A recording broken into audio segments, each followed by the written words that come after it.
ناظرین کو یہاں خبر دیتے چلیں کہ آج نیب ترمیم کے خلاف درخواست کا فیصلہ 12:15 نہیں بلکہ اب 12:30 بجے سنایا جائے گا۔ فیصلے میں تاخیر سامنے آئی ہے۔ آپ کو بتائیں کہ chief justice of Pakistan NAB ترمیم کے خلاف درخواست کا فیصلہ 12:30 بجے سنائیں گے۔ پہلے 12:15 بجے کا یہ ٹائم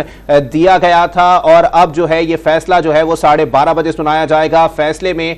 تاخیر سامنے آئی ہے۔ جی عبداللہ مزید اپڈیٹ کیجئے گا۔ تو اس نیب جو پی ڈی ایم حکومت نے نیب میں ترامیم کی تھی اس کو پاکستان تحریک انصاف کے چیئرمین نے چیلنج کیا تھا اور انہوں نے اپنے جو پٹیشن تھی جو انہوں نے چیلنج کیا تھا اس میں انہوں نے موقف اپنایا تھا کہ جو ہے وہ بنیادی انسانی حقوق کے خلاف ہے، وہ آئین سے متصادم ہے اور ان ترامیم سے پاکستان میں کرپشن کی نئی راہیں جو ہے وہ کھل جائے گی۔ اس کیس میں اگر آپ دیکھیں تو chief justice Umar Ata Bandial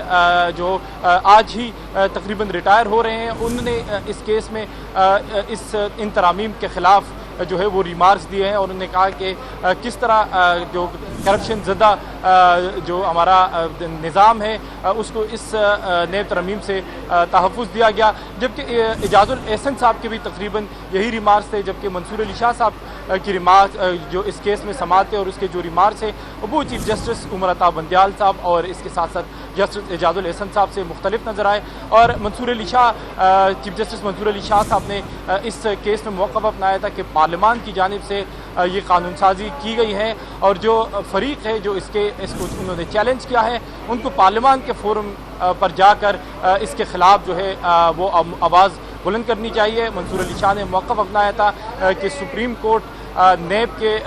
parliament کے دائرہ کار میں مداخلت نہیں کر سکتی اور ہم اس کیس سے جو یہ نیب ترمیمی کیس ہے اس سے ہم پارلیمنٹ کے دائرہ اختیار میں جو ہے وہ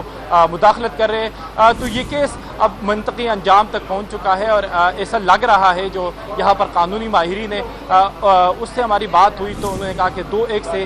یہ فیصلہ جو ہے وہ سامنے آنے وہ متوقع ہے، جس میں چیف جسٹس عمر عطا بندیال صاحب اور جسٹس اعجاز الاحسن صاحب ایک سائڈ پہ ہوں گے، جبکہ منصور علی شاہ صاحب جو ہے یہ توقع کر رہے ہیں کہ وہ اس کیس میں اختلافی نوٹ لکھے گا اور اس فیصلے سے اختلاف کرے گا۔ تو اب سے 12:30 پر جو پہلے کہا گیا تھا کہ 12:15 پر